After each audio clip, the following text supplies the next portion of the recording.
A mensagem de hoje, o título é Sua Missão de Vida.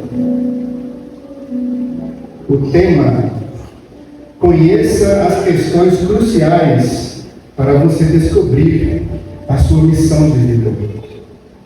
Eu tinha colocado lá no grupo pilares, mas eu cheguei à conclusão que a palavra questões vai combinar melhor. Uma frase de reflexão: Deus nos criou e colocou sobre nós imperativos de uma existência com propósitos. C.S. Lewis. Hoje eu vou ler a parábola dos talentos. Está em Mateus 25. Mateus 25, 14 ao 29.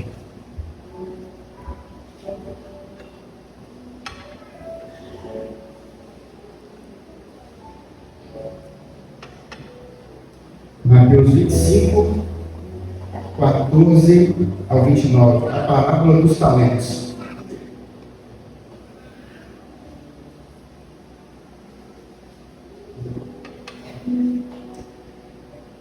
Sempre quando eu penso hoje em talento, me vem um salmo na mente. Salmo 78, 2. Abrirei os meus lábios para proferir parábolas e publicarei enigmas dos tempos antigos. Eu penso que essa parábola, ela vai nos revelar algo muito precioso. Posso ler? Amém? Vamos ler. A partir do versículo 14. Pois será como um homem que, ausentando-se do país, chamou os seus servos e lhes confiou os seus bens. A um deu 5 talentos, a outro 2, e a outro deu 1, de acordo com a capacidade de cada um deles. E então partiu. O servo que tinha recebido 5 talentos saiu imediatamente a negociar com eles e ganhou outros 5. Do mesmo modo que tinha recebido 2, ganhou outros 2, mas o servo que tinha recebido 1 talento, saindo, fez o buraco na terra e escondeu o dinheiro do seu senhor. Depois de muito tempo, o senhor daqueles servos voltou e fez ajuste de contas com eles. Aproximando o que tinha recebido 5 talentos, entregou outros 5, dizendo: o senhor me confiou 5 talentos. Eis que aqui outros 5 ganhei. O Senhor disse: muito bem, servo bom e fiel. Você foi fiel no pouco, sobre o muito te colocarei. Venha participar da alegria do seu Senhor. E aproximando-se também o que tinha recebido 2 talentos, disse: o Senhor me confiou 2 talentos. Eis aqui outros 2 que ganhei. Então o Senhor disse: muito bem, servo bom e fiel. Você foi fiel no pouco, sobre o muito colocarei. Venha participar da alegria do seu Senhor. Chegando por fim o que tinha recebido 1 talento, disse: sabendo que o Senhor é homem severo, que colhe onde não plantou e ajuda onde não espalhou, fiquei com medo e escondi o seu talento na terra. Aqui está o que é seu. Mas o Senhor respondeu: servo mau e preguiçoso, você sabia que eu colho onde não plantei e ajudo onde não espalhei. Então você deveria ter entregado o meu dinheiro aos banqueiros, e eu, ao voltar, receberia com juros o que é meu. Portanto, tirem dele o talento e deem ao que tem 10, porque todo o que tem, mais será dado e terá em abundância, mas ao que não tem, até o que tem lhe será tirado. Glória a Deus. Oremos. Deus de bondade, Deus de misericórdia, graça e verdade, te louvamos, Senhor, por essa oportunidade de estar aqui, por este momento. O Senhor nos trouxe até essa casa para ouvir a tua mensagem. Pedimos ao Senhor que abra os nossos corações, abra nossas mentes, para que cada vez mais essa palavra, na qual meditamos, ela venha entrar em nossos corações e possamos, Senhor, frutificar, possamos ser aqueles que venhamos entregar para o Senhor mais e mais talentos, que possamos ser aqueles que venhamos multiplicar os seus talentos. Essa é a minha oração essa noite. Ensina-nos, ó Pai, a multiplicar os talentos que o Senhor tem dado a toda a sua igreja. Em nome de Jesus. Amém. Amém, Senhor. Um talento é igual a 600 denários. 600 denários representa 6 mil denários. Quer dizer, né? Um talento é igual a 6 mil denários. 6 mil denários é igual a 6 mil dias de trabalho, um trabalho braçal, de um trabalhador comum. Então seria 6 mil dias para um trabalhador braçal. Pensando que nós vamos trabalhar, na nossa realidade hoje, 20 dias aí no mês, em um ano nós trabalhamos 240 dias, cobrando sábado e domingo. Então, nessa perspectiva, para trabalhar 6 mil dias, nós demoraríamos 25 anos para trabalhar e receber um talento, se fosse um trabalhador braçal, um trabalhador comum. Então, um talento é bastante coisa. Quando eu penso, na verdade, que está aqui nesse texto, eu penso em Deuteronômio 16. 3 vezes por ano, Deuteronômio 16, 16 e 17, que diz assim: 3 vezes por ano, todos os homens israelitas devem apresentar-se diante do Senhor, seu Deus, no lugar que ele escolher, na festa dos pães asmos, dos pães sem fermento, na festa das semanas e nas festas tabernáculos. Não se deve apresentar de mãos vazias diante do Senhor, mas cada um oferecerá a proporção em que possa dar, segundo a bênção que o Senhor, seu Deus, lhe houver concedido. A frase aqui em destaque é: não devem apresentar-se de mãos vazias diante do Senhor. Isso está em Deuteronômio. Bem antes disso, em Êxodo, há um versículo similar que o final dele diz assim, um pouco mais forte: ninguém apareça diante de mim de mãos vazias. E essa parábola também me faz lembrar de Eclesiastes capítulo 12, versículo 14, que diz: Deus há de trazer juízo a toda obra, e tudo que está encoberto, quer seja bom, quer seja mal.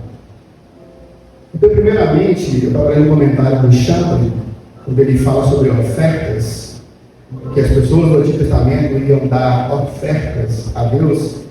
Nós questionamos hoje se é 10%, se é 5%, se é 20%. Essa oferta que nós damos de acordo com o coração, como Paulo fala em Coríntios, né? Cada um dê de acordo com o seu coração.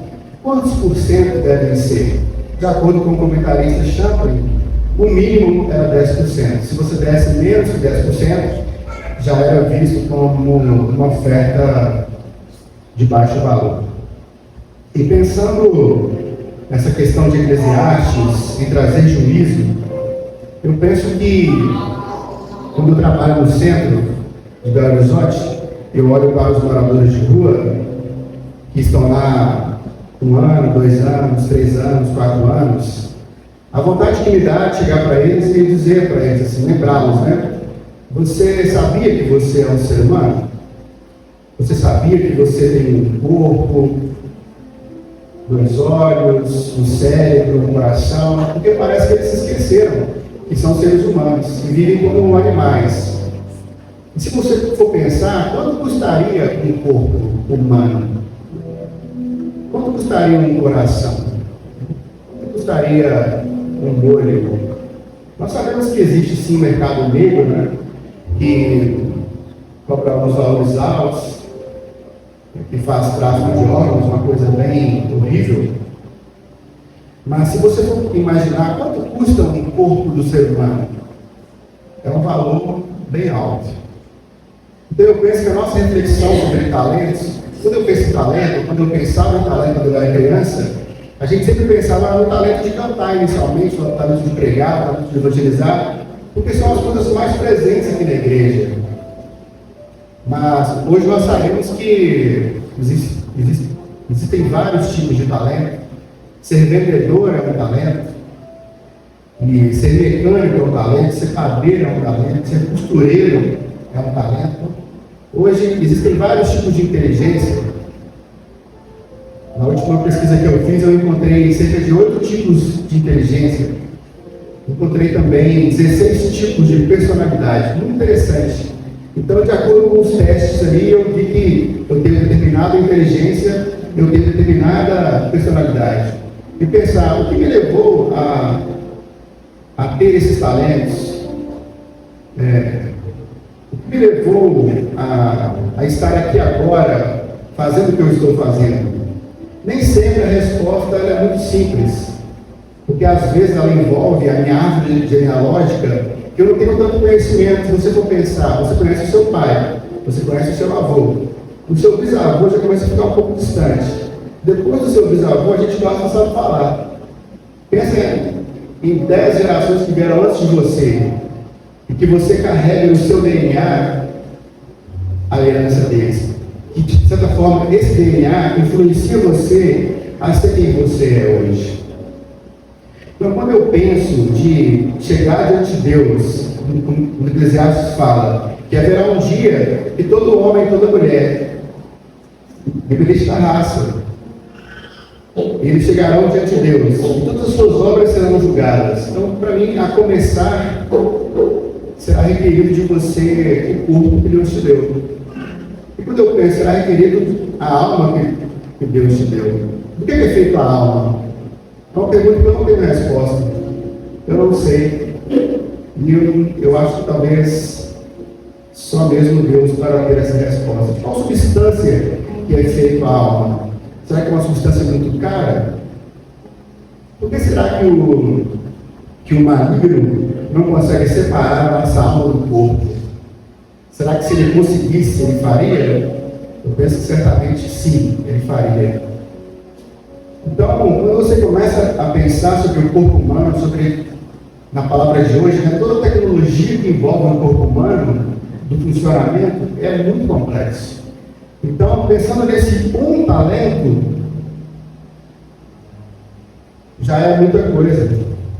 Você estar vivo já é muita coisa. É muita coisa. E hoje as pessoas enfrentam problemas emocionais, problemas de excesso de pensamento. É uma coisa que o Augusto Cury fala muito, que nós falamos além das palavras, que nós falamos cerca de 15 mil palavras por dia, mas os pensamentos já são cerca de 40 mil pensamentos por dia. Então é muita coisa. Então, quando você pensa muito, dependendo do seu pensamento, você fica cada vez mais oprimido, cada vez talvez mais depressivo. Você vai se culpando, dependendo de algumas coisas que aconteceram na sua vida. E aí vem aquela grande questão: o que você vai pensar? Você vai se preocupar com o que as pessoas dizem sobre você? E essa é uma realidade de muita gente. Muita gente vive preocupado com o que o outro vai dizer. Eu penso que até certa medida nós devemos sim, nós temos um certo compromisso com o nosso próximo. Mas chega uma hora, chega um momento que a nossa principal preocupação não é o que o outro vai pensar de mim. A minha principal preocupação é o que Deus irá pensar de mim. Porque ao fim da minha vida, eu não prestarei conta a nenhum ser humano, mas eu prestarei conta, sim, a Deus. Então, o que Deus pensa de mim? Isso é importante. Porque no fim da sua vida, é sempre entre você e Deus. Amém? Glória a Deus.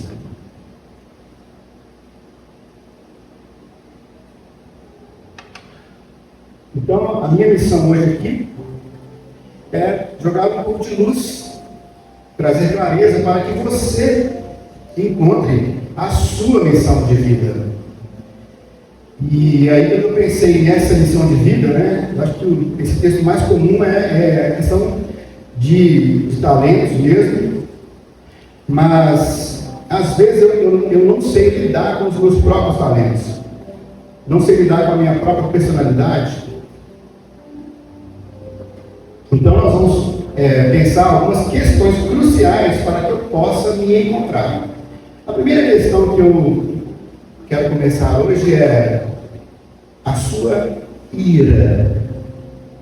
A sua ira. Quando eu penso em ira, o primeiro versículo que me vem à mente é: ireis e não pequeis. talvez o mais usado. O segundo é: Jesus entrou no templo e ficou irado com os comerciantes do templo e ele derrubou todo mundo. E talvez alguém possa justificar assim: eu também posso viver irado, porque Jesus irou. Só que Jesus se irou um dia daquela forma, né? Aí a pessoa quer viver a vida toda irado e esbravejando, sem pensar que Jesus, antes talvez de fazer aquilo, quantos milagres ele realizou, e quantas curas, quantos cegos voltaram a enxergar, quantos sermões, para então, né, se irar daquela forma. Quantos anos ele viu aquilo daquela forma e não falou nada, até ele falar: agora não vou mais, agora eu vou falar. Então eu penso que Jesus não é uma pessoa rude, Jesus não é uma pessoa que está o tempo todo irada. Eu penso Jesus uma pessoa com muito poder e autoridade ao trazer o seu ensino, mas com mansidão. Mas é importante sim você pensar na sua ira, porque por outro lado, quando alguém fala assim, né, ireis e não pequeis, parece que o melhor é nunca ter ira nenhuma. E eu fiz um curso que chama Descobrindo o Seu Chamado de A a Z, com o missionário Mário Freitas. O missionário tocou em várias questões sobre o seu chamado, como descobrir o seu chamado e como tomar algumas medidas para que o seu chamado não venha a passar, digamos assim, não venha a deixar um dia de ter êxito, né? Porque ele sabe que muitos ficam pelo caminho. Então, o que fazer para que você consiga chegar bem no céu? Porque a frase que ele usou não é só chegar no céu, é chegar bem. Então, o que eu preciso fazer para chegar bem? Ele deu ali 20 videoaulas, cada uma em média aí de 20 minutos, então é muita coisa. E o curioso é que em nenhum momento ele falou que a ira é interessante nessa descoberta, porque talvez seja essa nossa cultura evangélica cristã que nós evitamos um pouco esse assunto. E foi através, sim, a minha referência aqui bibliográfica é o Ivan Maia, um treinador emocional. Nem todo mundo será capaz de despertar em você a sua ira. Uma grande insatisfação pode encaminhar você para a sua missão de vida. Permita-se irar, ire-se muito, mas não para cometer pecados, reclamar ou entrar em brigas desnecessárias, mas sim para promover mudanças, oferecer soluções e transformações no mundo em que vivemos. Então aqui está uma grande questão. Eu posso me irar? Eu posso. Desde que não seja para que eu fique só reclamando. A questão é, nem tudo desperta a minha ira. Você pode vir para a igreja e o ventilador fazendo barulho pode ter chegado, mas talvez deixe a outra pessoa. Uma caixa de som fazendo barulho, talvez para você é tranquilo, para outra pessoa não. E assim sucessivamente. Mas aí a pergunta é: por que certas coisas me deixam irado e outras coisas não? Possivelmente tem a ver com o seu eu interior, tem a ver com os seus talentos, tem a ver com a sua habilidade.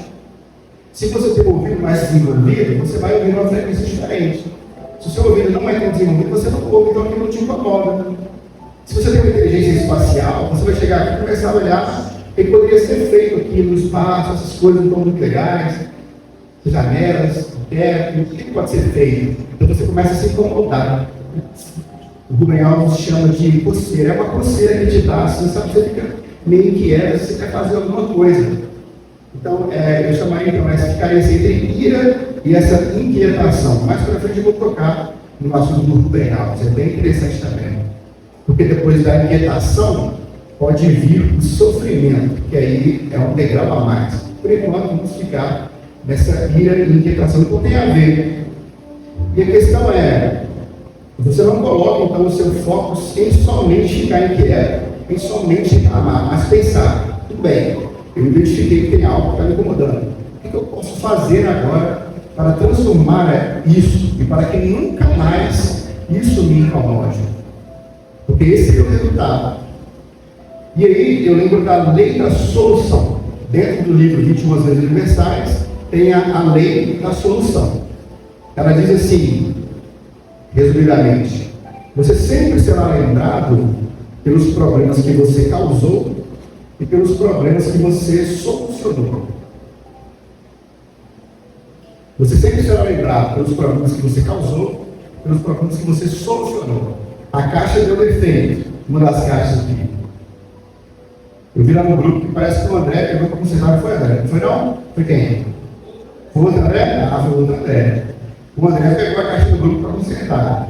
Então, quando você chegar aqui para ensaiar aqui da música, a gente sabia que tinha uma caixa estragada.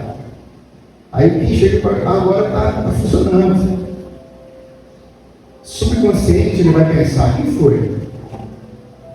Ele vai querer saber quem foi. Então, quando essa pessoa passa a ser reconhecida como uma pessoa solucionadora de problemas, sempre a gente fica o tempo todo falando, mas na nossa mente ela começa a ser enxergada como uma pessoa que soluciona problemas. Que seja uma água vazando. Tem um bebedouro na igreja, um bebedouro no seu serviço, e todo mundo passa por aquele bebedouro, tem uma gotinha lá no campo e ninguém faz nada. E você pode pensar assim: poxa, talvez eu compro uma determinada peça ali por R$10, eu resolvo aquele problema. Você vai lá, sem falar nada com ninguém, compra a pecinha com R$10, você conserta o vazamento e aquilo para. Você não fala nada, mas com pouco tempo as pessoas perguntam: quem consertou o vazamento? E aí vão ter que dizer: foi o Jesarias que consertou o vazamento. Aí todo mundo passa: poxa, o Jesarias é um cara legal, o Jesarias ele conserta as coisas. Então, se você for observar, as coisas que fazem sucesso na sociedade são as coisas que solucionam os seus problemas. Rapidamente, pequenos exemplos. Possivelmente, o inventor do fogão a gás, ele se irritou positivamente com o fogão a lenha e pensou: eu quero um fogão que acenda mais rápido. Então, a partir dessa incomodação, dessa ira positiva, ele faz o fogão a gás. Talvez alguém muito incomodado com o calor, que morava talvez lá no norte do globo, veio para o sul porque está muito quente, queriam talvez simular um pouco que ia lá. Aí eu penso que essa inquietação de talvez trazer um pouco do frio para cá é que surge a ideia do ar-condicionado. Possivelmente a irritação, quando você olha para as ruas e em determinado horário não tem ônibus e não tem táxi, o ônibus é barato, mas não tem toda hora, é bem difícil. O horário às vezes demora. Tem táxi, mas em determinados lugares que tem, outros não, mas é caro. Então, através dessa ira positiva, você pensa: o que eu posso criar para solucionar esse problema? Eu crio a Uber.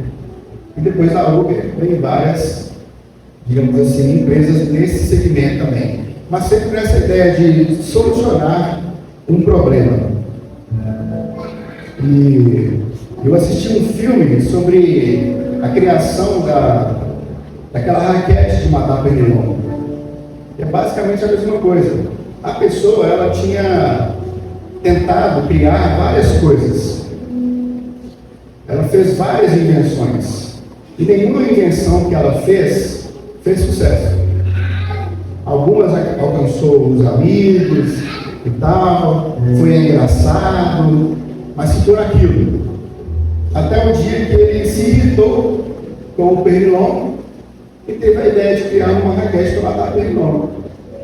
E aí essa raquete, ela ficou famosa e ele ficou milionário por causa de uma raquete de matar pernilongo, solucionando um problema. Só que ele pensou, claro que não é um problema só dele, né? Se ele se irrita com o pernilongo, possivelmente outras pessoas também se irritaram. Então, se aquilo foi positivo para ele, pode ser positivo para outra pessoa. Então, eu penso que sim, você tem uma chance na vida, se você solucionar o problema de outra pessoa, você pode arrumar um emprego melhor e pode ser bem sucedido.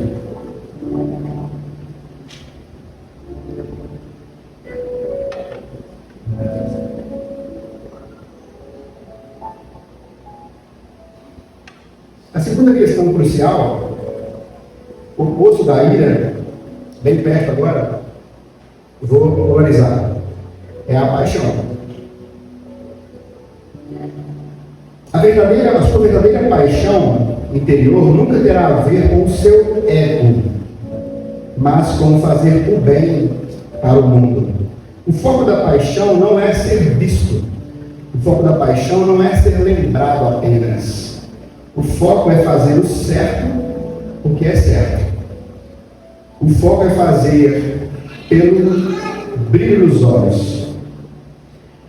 Poucas coisas do mundo também serão capazes de despertar em você o seu sentimento de paixão. E não é porque você é uma pessoa indiferente. Não é porque você tem um coração de pedra. É porque você possui apenas um coração. Você é apenas uma pessoa. Então você deve se observar quais momentos são capazes de despertar em mim o sentimento de paixão. Quais momentos eu tenho grande alegria, choro de felicidade, risos, arrepios, alterações respiratórias. Então, quando você estiver vivenciando esses momentos, possivelmente você está sendo direcionado para a sua paixão. A sua paixão é capaz de levar você mais longe do que sua inteligência. Ela pode fazer por você mais que 100 graduações e 1000 mestrados juntos. As pessoas bem-sucedidas possuem algo em comum. Todas elas são apaixonadas pelo que fazem. A nossa preocupação hoje é: qual curso que eu vou fazer? Qual curso técnico? Qual bacharel? Qual licenciatura? Será que a questão é ter 2 licenciaturas, 3? Quantos mestrados eu preciso ter para ser bem-sucedido? E doutorado? E a constatação é que a paixão, quando você é apaixonado por uma coisa, às vezes sem saber explicar por que você é apaixonado, você fala: não sei, eu apenas quando eu faço, eu sinto vontade de fazer mais. Então você começa a fazer aquilo e, como você vai fazer muitas vezes, você aprimora naquilo. Então, por exemplo, eu fiz teologia e declara que todo mundo vai chegar no seminário, o pastor vai aconselhar. Você tem que ler a Bíblia toda. Você tem que formar, fazer um TCC, tirar notas boas. Mas não é só isso. Existe uma diferença entre quem é um teólogo e de quem é um teólogo apaixonado. Porque a paixão, ela me fez ouvir o livro de Cânticos mais de 100 vezes. Eu comecei a ouvir, quase que eu estava decorando. Talvez o livro de Cânticos gerou em mim uma poesia. E eu me perguntei: poxa, mas que amor de Cânticos que é esse aqui? Já sei. De tanto ouvir, eu pensei: o amor de Cânticos é amor ágape também. Você quer ver? Eu vou comprar a Septuaginta para conferir.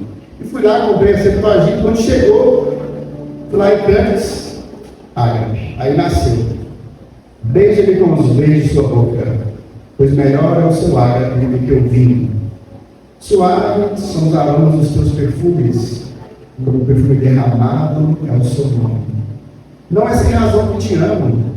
Sustentar-me com passas, confortar-me com maçãs, pois desfaleço de ágape, estou morrendo de amor. Onde está a morte, a sua vitória? Onde está a morte, a sua acusação? Pois ele me levou à sala do banquete, e a bandeira seada para comemorar a vitória sobre a morte e o pecado era o ágape. Eu vi as brasas do amor, são brasas de fogo, são obras eternas. As muitas águas não podem apagar as brasas vivas do ágape, nem os rios afogadas.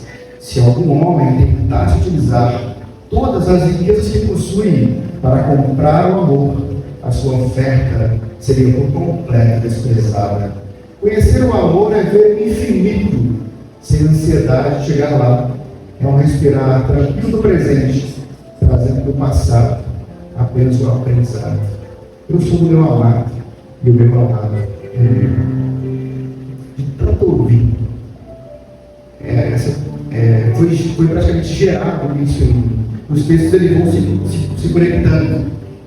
Esse foi o livro que eu mais ouvi. O próximo livro que eu mais ouvi foi Eclesiastes, umas 60 vezes.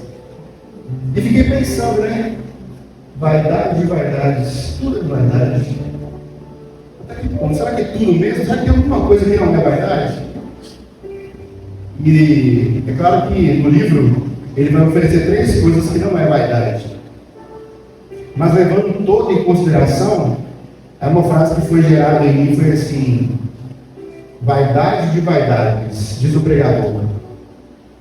Vaidade de vaidades. O amor é a minha única chance de não ser uma vaidade. Então eu posso fazer qualquer coisa, desde que eu faça por amor. Nós estamos na campanha de ler a Bíblia. Minha proposta para os jovens e para a igreja: se você ler 3,26 capítulos por dia, em um ano você lê a Bíblia toda. A minha dica é ler pelo menos 5 capítulos, porque vai ter dia que você não vai ler mesmo, e aí passa batido. Mas se você ler 7 capítulos por dia, você vai ler a Bíblia toda em 2 vezes ao ano. Mas você fala assim: eu não sei ler a Bíblia, eu começo por onde então? Leia então pelo menos um capítulo por dia. Se você ler, eu poderia falar assim, hoje eu vou ler 50 capítulos por dia. Mas o que é melhor? Ler 50 capítulos hoje, ou durante 50 dias eu leio 50 capítulos? Durante 50 dias eu leio um capítulo por dia, de verdade, né? Isso eu quis dizer. Um capítulo por dia. Que a constância, ela traz resultados. Porque aquela questão, é uma alimenta todo dia, é diário. Não é só uma vez. Então, se você pode ler um capítulo por dia, não sabe ler a Bíblia, lê Provérbios. Porque Provérbios, ele vai resumir tudo. Eu sinto em Provérbios assim, parece que Salomão, ele leu tudo que tinha para ler na época. Ele leu várias vezes no Antigo Testamento, o que tinha antes dele. Aí ele sintetizou e transformou em Provérbios. Então, quando você lê Provérbios, em Provérbios está contida toda a realidade, talvez quase toda ali do Antigo Testamento. Então, quer começar com a dúvida? Provérbios é um ótimo livro. Terceira questão crucial: sacrifício natural. Essa é a palavra. Observe a si mesmo mais uma vez. E observe quais momentos que você faz algo produtivo sem se preocupar com as horas, sem ficar de olho no relógio. E quando você menos vê, as horas se passaram. Quando você fizer algo produtivo, sem ficar preocupando com a quantidade que você vai lucrar, que você tem uma sensação de existência, e você sente alegria no próprio ato de fazer aquilo, possivelmente você está se conectando com a sua missão de vida. Porque a questão, pessoal, não é só ganhar dinheiro. Ganhar dinheiro é importante, nós precisamos de dinheiro. Mas muitas vezes, um trabalho milionário começa com um trabalho voluntário. Então, se é algo que te dá muita alegria, muita satisfação de vida em fazer, talvez sem perceber você está se conectando com a sua habilidade, com o seu talento, com a sua personalidade real, e daqui a pouco aquilo vira um trabalho remunerado. Muitas pessoas começaram dessa forma, ofereceram trabalhos voluntários, às vezes para entrar em empresas famosas. Porque uma coisa que eu observei: sacrifício natural é a palavra, né? sacrifício de tempo, sacrifício de dinheiro. Colocar a mão no bolso. É nessa hora que você prova se você é ou se você não é. O músico, ele sempre é muito visto, né? Você tem casamento, você acaba, todo mundo, muita gente conhece, muita gente chega para você para tirar uma dúvida. Ah, eu também gosto de saxofone. Aí algumas pessoas falam assim: eu amo o saxofone, eu sou apaixonado por saxofone, eu quero aprender. Perfeito, eu também sou. Passa um ano, a pessoa não compra o saxofone, não faz aula de música, mas quando ela te vê, ela continua falando: eu sou apaixonado por saxofone, eu amo saxofone. Passa 2, 3 anos e nada. A pessoa não compra o saxofone e não estuda o saxofone. O que ela está dizendo? Muda a palavra. Você não ama saxofone. Você admira saxofone, é diferente. Quem ama saxofone investe tempo e dinheiro, mesmo que aquilo não lhe traga uma remuneração imediata. Mas você sacrifica. Você pôs a mão no bolso, você sacrifica. A mesma coisa vale para a teologia também. Eu penso que uma pessoa apaixonada por teologia, ela teria muitas Bíblias, ela teria muitos livros. Eu não poderia falar assim: eu sou apaixonado por Deus, eu amo Deus de todo o meu coração, toda a minha alma. Eu sou apaixonado por almas, por exemplo. Se eu dissesse assim, né? Tem uma frase que eu gosto muito, que ela diz assim: uma pessoa que é apaixonada por Cristo, ela é apaixonada por almas. Porque o objetivo de Cristo é ganhar almas. Então, se eu digo, eu sou muito apaixonado por Cristo, mas eu não sou apaixonado por almas, eu não sou apaixonado por Cristo. Eu sou muito apaixonado por Cristo, mas eu não compro Bíblias, eu não sou apaixonado por Cristo. Cristo é secundário, terciário, está lá atrás na minha vida. Então, a questão, uma frase que eu gostei muito também: por que você presta atenção agora aonde você vai pegar o seu dinheiro, abrir a carteira e investir? Você presta atenção nesse ar, aonde você coloca R$5, R$10, R$50, R$1.000.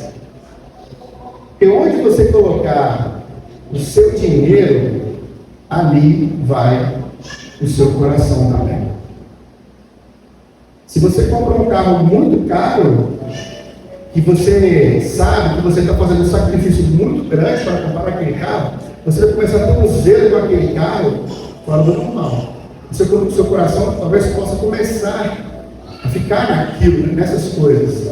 Então, sabendo que onde você investe, a sua preocupação vai, então invista em coisas que realmente vale a pena ser investidas. Eu diria que, lembro desse momento, invista em coisas eternas. Porque quando nós nascemos de novo, nós já vamos para a vida eterna. Invista em coisas que irão reverberar na eternidade. Não invista em coisas apenas que se encerram na sepultura. Porque você pode pensar assim: poxa, eu estou fazendo um pedido, mas Deus não está atendendo o meu pedido, Deus não está me ajudando. Mas a questão é: o seu pedido, ele se encerra na sepultura? Ou o seu pedido está apontado para a eternidade? Onde você gasta o seu dinheiro? Com as coisas que estão apontadas para a sepultura ou para as coisas que estão apontadas para a eternidade? Aonde você gasta o seu dinheiro está dizendo para você quem você é. Quarta questão crucial: chamado. Aqui começa a ficar um pouco mais específico para nós cristãos. Até então, sobre o sacrifício natural, sobre a paixão, sobre a ira, eu diria que se aplica a qualquer pessoa, cristão ou não cristão, qualquer um, raça, cor. Quando eu falo de raça, eu gosto da definição do Tarcísio, né? Nossa raça é uma só, eu sou da raça humana. É só isso, não temos raça.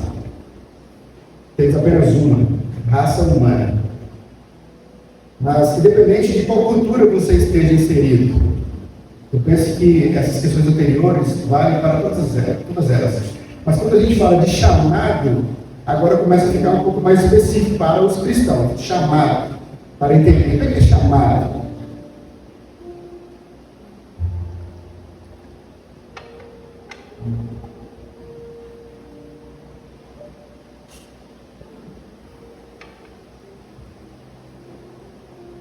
Quando eu pensei em chamado, a frase que mais marcou a minha vida foi assim: eu estava na Sentinela, trabalhando lá na casa do governador, em Gabeiras. Na Sentinela você fica 3 horas orando pelo tempo, você não pode fazer nada. Aí ele falou: vou levar um livro para ler. Aí levei o livro A Igreja Desviada. Aí chegou uma hora que teve essa frase aqui: quando Cristo chama alguém, Ele o chama para morrer. E Cristo morre. Ali eu entendi. E nós, cristãos, gostamos de dizer: eu sou chamado por Deus, eu tenho chamado na minha vida. Glória a Deus por isso. Tomara que tenha mesmo. Mas saiba você que o seu primeiro chamado é para morrer para si mesmo. Esse é o seu primeiro chamado. Quando Cristo chama alguém, Ele o chama para morrer. Porque está escrito: em verdade lhes digo, se o grão de trigo caindo na terra não morrer, fica ele só. Mas se morrer, produz muito fruto. João 12, 24. Outro chamado que nós temos, que é um chamado universal para todo cristão.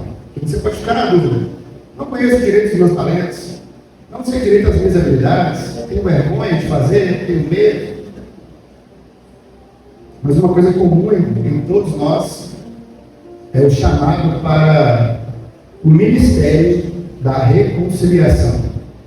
Está escrito: ora, tudo isso provém de Deus, que nos reconciliou consigo mesmo por meio de Cristo e nos deu o ministério da reconciliação, a saber, que Deus estava em Cristo reconciliando consigo o mundo, não levando em conta os pecados dos seres humanos, e nos confiando a palavra da reconciliação. Portanto, somos embaixadores em nome de Cristo, como se Deus exortasse por meio de nós. Em nome de Cristo, pois, pedimos que você se reconcilie com Deus. Aquele que não conheceu o pecado, Deus o fez pecado por nós, para que nele fôssemos feitos justiça de Deus. 2 Coríntios, capítulo 5, versículo 18 e 21. Seja no trabalho, na faculdade, na vizinhança, no ônibus, no restaurante, no comércio, na padaria, seja aqui, ali, em qualquer outro lugar. A missão principal de todo cristão é fazer Jesus Cristo ser conhecido pelo máximo número de pessoas possíveis. Mas o que pode me dar convicção do meu chamado? Essa pergunta é importante. Eu sinto que eu tenho algo, mas eu não tenho certeza. Eu até reconheço alguns talentos meus, mas ora eu quero, ora eu não quero, ora eu estou com muita vontade, ora eu estou com pouca vontade. O que poderia me dar uma convicção maior do meu chamado? Nesse momento, eu penso em uma coisa que os batistas não gostam muito, que é uma experiência pessoal com Deus. Quando eu falo batista, eu estou falando mente, seminário, pastor batista. A crítica do pastor Wagner era essa: toda religião nasce, você pode observar, ou quase todas, a palavra todas é muito pesada, né? Quase todas as religiões nascem a partir de uma experiência pessoal. A pessoa sempre chega e fala para você: eu tive uma experiência, eu ouvi Deus. Aí você fala: pronto. Porque quando ela fala que ouviu Deus, para você falar que ela não ouviu é difícil. Para você falar que não ouviu, então o que ela falar é quase que uma sentença. É tipo assim, verdade absoluta. E agora? Então a partir desse momento que sim, muitos problemas começam a surgir. Mas eu penso com muita sabedoria, com muito cuidado, com muito temor a Deus, com devoção a Deus, Nós precisamos sim de uma experiência com Deus. Porque quando você pega o Antigo Testamento, Deus dá a experiência para vários deles. Abraão tem a sua experiência, Jacó tem a sua experiência, Moisés tem a sua experiência. A sarça ardente, a sarça pega fogo e não para de queimar, ela fica queimando, mas ela não se desfaz. Então aquilo chama a atenção de Moisés. E aí eu penso que Moisés vê aquela cena muito forte. E eu li um comentário bíblico dizendo assim, né, que aquilo era como se fosse um simbolismo do que aconteceu com Israel depois do deserto. Na verdade, faz sentido, né? Porque Israel permanecia como a sarça que não se consumia, mas havia ali um fogo que queimava, né, para purificar Israel. Então Israel foi para o deserto para ser purificada. Isso faz sentido. E eu penso que as dúvidas são muitas, os questionamentos são muitos. Moisés enfrentou várias rebeliões no deserto, várias. E eu penso que o que não fazia Moisés desistir? Sem dúvida ele ouviu a voz de Deus muitas vezes, mas eu penso que talvez ele dissesse para alguém a música da Gabriela Rocha, né? É que a sarça pegou fogo e não se consumiu. E a voz que saiu dela, um dia minha pai. E o meu coração queimou até que descobri que um dia, com a tua glória, vale mais que então é irresistível naquele momento. Ele começa a lembrar, não tem como. Aquilo não tem como aquilo ser natural. Ah, mas é apenas uma experiência. Não é apenas uma experiência. É intimidade mesmo. Nós precisamos de ter intimidade com Deus. Nós precisamos das nossas experiências com Deus. Mas o que eu não posso fazer a partir da experiência é falar assim, a partir de agora, você só tem uma experiência com Deus se aparecer para você uma sarça queimando no deserto. Aí, não. Cada um é diferente. Uma coisa que me fez, que as pessoas me perguntam, né? E nós policiais nos perguntamos às vezes uns para os outros: por que você entrou na polícia? É a pergunta que eu fico fazendo, né? E já me fizeram várias vezes. Eu falei assim, eu tive um sonho. Eu tive um sonho. Eu era mecânico, de automóveis, fui auxiliar mecânico 2 anos, depois eu fiz um curso de 1 ano, depois eu virei alinhador, me especializei, alinhador de direção. Eu vislumbrei que eu poderia ganhar mais dinheiro, e eu sabia que eu não queria ser mecânico para a vida toda, eu falei, você é alinhador, depois eu me viro. Aí eu fui alinhador mecânico durante 1 ano, e orei a Deus, eu quero sair, eu não quero ficar aqui. Isso aqui não é meu lugar. Entrei dentro do carro, chorei, falei, eu quero que o senhor me tire daqui. Eu não vou ficar desempregado. E aí eu tive um sonho. Apareceram 2 anjos fardados no meu sonho, e eles chegaram, entraram na minha casa, entraram no meu quarto. Enquanto eles entraram, eles pararam e falaram comigo assim: nós somos anjos do Senhor, nós viemos aqui em sua casa. Enquanto eles falavam, os dois, chegava um terceiro por trás, também vestido de policial, e ficava do lado dele assim, com o trombone na mão. E esse com o trombone na mão, ele tinha a aparência de uma pessoa que eu conheço. Então eu penso assim, esse terceiro anjo do Senhor veio em uma aparência pedagógica, para ficar cada vez mais claro o que ele estava querendo de mim. E aí no sonho, eles falaram assim: nós viemos aqui te convidar para você ir para a banda da PM. A polícia militar, você aceita? Aí ele estava com o trombone na mão, contou com o trombone para mim, e me olhou assim: você aceita? Aí eu no sonho falei: aceito. Aceito. Acordei, era 8 horas da manhã, minha mãe estava varrendo o terreiro, assim, estava batendo sol. E minha mãe perguntou, né: ô Tiago, você sonhou essa noite? Eu sonhei. O que você sonhou? Eu falei: sonhei que uns anjos em casa aqui. Eu comprei para a banda da Polícia Militar. Aí ela falou assim: eu sonhei a mesma coisa. Foi sério? Eu falei: sério. No meu sonho foram 2. Um veio no quarto da 10 e o outro foi no seu quarto. Então, assim, eu pensei, na mesma hora, eu tinha 21 anos, eu falei assim, é Deus, é um chamado, eu vou aceitar, eu vou.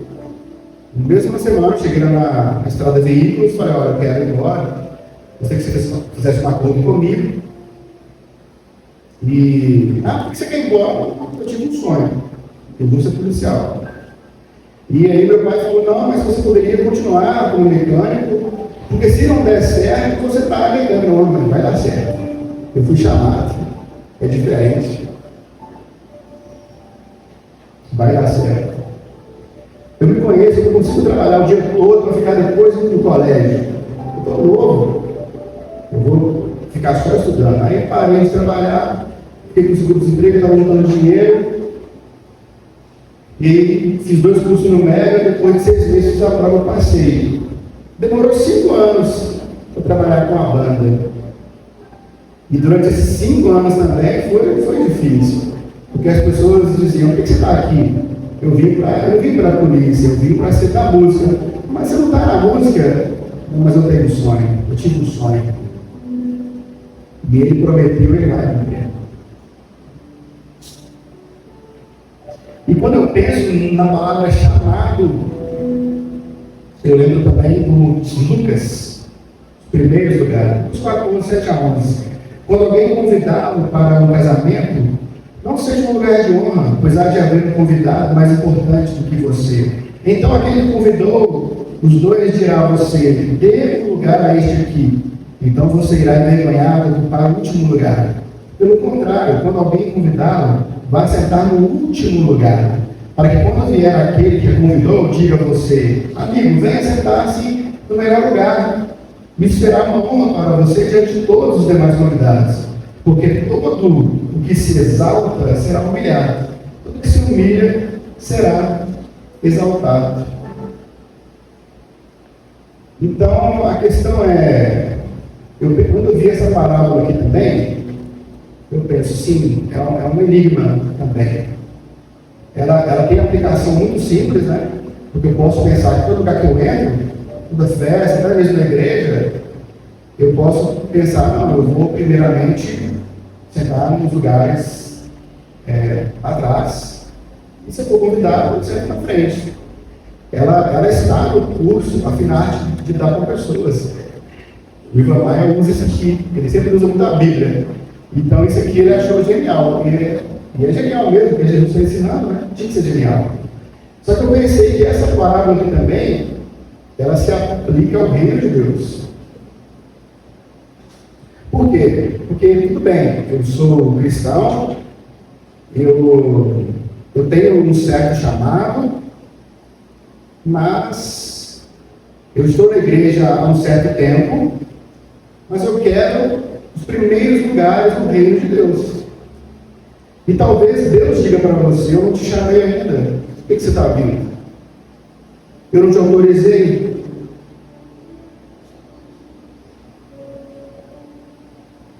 Você foi chamado para alguma missão? Se você não foi chamado, não vá. Você ficará desamparado em momentos difíceis. A sua queda pode ser fatal. Você foi convidado para ocupar algum lugar no reino de Deus? Se não for convidado, não ocupe. O mundo espiritual não respeitará você. Sua queda pode ser certa. Porque tem uma frase popular hoje, né? Ela diz assim, ó. A mulher pode ser o que quiser, aonde quiser e na hora que quiser. Ana Marcela, medalhista de ouro e maratona aquática, disse isso. A mulher pode ser o que quiser, onde quiser e na hora que quiser. E nós cristãos sabemos que não é assim. Nós não podemos estar onde queremos, quando queremos, seja homem, seja mulher, seja novo, seja velho. Nós estamos onde Deus quer que nós estamos. Nós fazemos aquilo que Deus quer que a gente faça. Não é a minha vontade, é a vontade do Pai. Se Ele me convidar, eu vou. Se Ele não me convidar, eu vou. Por quê? Porque tudo bem, eu estou na polícia e não é um ambiente fácil. É muito difícil. É extremamente difícil. E aí os problemas começam a vir. Mas eu fui chamado. Então o que eu faço? Ô Deus, minha oração. Eu não estou aqui brincando. O Senhor me chamou. Eu tenho que dar uma moral. Está difícil demais aqui, velho. Então tá ligado aí, né? Não vou aguentar não. Assim, eu penso que até certo ponto a minha oração é legítima. Porque tudo bem, o Senhor me chamou, eu respeitei o chamado. Eu não vou sair enquanto o Senhor me chamar para outro lugar. Mas eu penso, se ele não tivesse me chamado e ficasse difícil, e agora? Então, qual acha que eu vou fazer? O Senhor me dá uma moral, me ajuda? Não, eu vou deixar aí. O que você está fazendo aí? Então a chance de dar errado, ela começa a ficar bem mais alta. Então, e talvez está nesse momento aqui, ó, onde muitos cometem suicídio. Por quê? Porque ele foi chamado, não aumentou a pressão, não aumentou a responsabilidade, quis ir por um caminho que não era seu, então não queira. Ah, mas é tão bonito a farda, é tão bonito cantar, é tão bonito pregar. Infelizmente hoje, você pensa comigo, um pastor suicidando, que coisa. Mas eu penso, talvez, porque não foi chamado. Porque aí eu começo a preocupar demais com o que vão pensar de mim, com o que vão julgar. Eu não estou focado no reino, na vontade do Pai, porque o Pai me chamou, ele vai me proteger. Isso dando um pouco de exorcismo, no exorcismo isso é mais sério ainda. Quando você, conselho do exorcista, quando você conhecer alguém que tem sérios problemas com o espírito maligno, não vá, se não for convidado. Vai sobrar para você. Não vai. Nem ore. Só ore se pedir oração. Porque o pessoal fala, não, você vai orar por todo mundo. Essa oração você Deus abençoe, amém, né? Vamos orar para a autoridade, você abençoe a autoridade, fique por isso mesmo. Agora, falamos assim, ó, falando que não pode oração. Pega 1 hora por dia, 3 horas por dia. E fala assim, eu vou orar para um demoniado, mesmo que ele quer, então, eu vou orar todo dia para ele 1 hora. Se você não for autorizado, você vai perceber que o mundo espiritual vai reagir e vai sobrar para você. Se não for chamado, não vai. É mais barato. Então, assim, mas foi chamado? Está autorizado? Então você pode ir.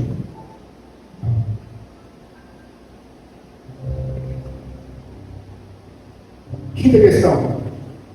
Aí eu entrei no sofrimento. Eu também poderia chamar de deserto.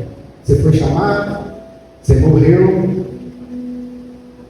Deus te deu uma missão, mas tem a palavrinha no meio que chama deserto, né? Essa palavra que nós tentamos evitar um pouco, deserto. O Benhal foi muito feliz ao dizer, ostra feliz não faz pérola. A ostra, para fazer uma pérola, precisa ter dentro de si um grão de areia que a faça sofrer. Sofrendo, a ostra diz para si mesma, preciso envolver essa areia pontuda que machuca com uma esfera lisa que lhe tire as pontas. Ostras felizes não fazem pérolas. Pessoas felizes não sentem a necessidade de criar.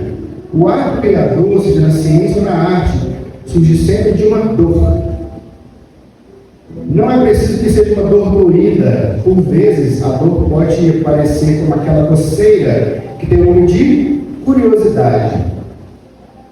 Ele usou a palavra aqui sempre, né? O ato criador surge sempre de uma dor. Eu não diria sempre, eu diria geralmente. Porque o ato criador também pode surgir de uma paixão. Mas, de modo geral, se você observar bem as músicas que nós cantamos, os testemunhos dos cristãos, eles vão dizer para você, Fernandinho, ao gravar Natalina de Sangue, ele conta que era uma grande luta que ele viveu durante um grande tempo. Quando eu falo Márcio Nascimento, já revela um pouco mais da minha geração, não fala a mesma coisa. Ele gravou um CD que chama Que é Vitória. Ele quer vitória, vai chorando, gente chora. Então ele fala muito dessa questão de que era uma grande dor. Eu penso que sim. Nesse momento eu lembro da frase: Deus fere e Deus cura. Se Deus te chamou, se você está no propósito correto, mesmo você fazendo tudo certo, pode chegar um momento que Deus, para extrair uma pérola de você, Ele vai te ferir. Com o compromisso de futuramente te curar. Mas você está no propósito, você está fazendo a sua parte. Mas eu penso que é uma possibilidade real.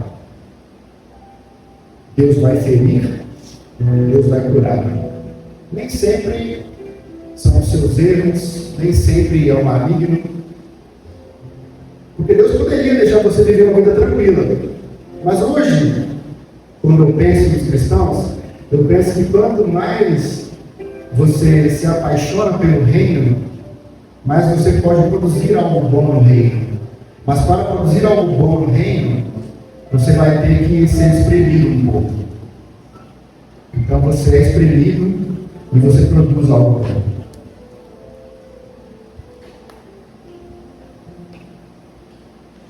Meu tempo acabou, né? Amém? Essa questão aqui do chamado, e eu coloquei a palavra questão, porque os irmãos viram que são muitas questões. Só esse tema aqui de sua missão de vida, seu chamado, dá um livro. No livro Amor é Soberano, eu toquei de maneira rápida. Mas eu penso que isso aqui é igual como a leitura das palavras. Eu penso que merece a parte 2 também. As questões cruciais para você descobrir a sua missão de vida.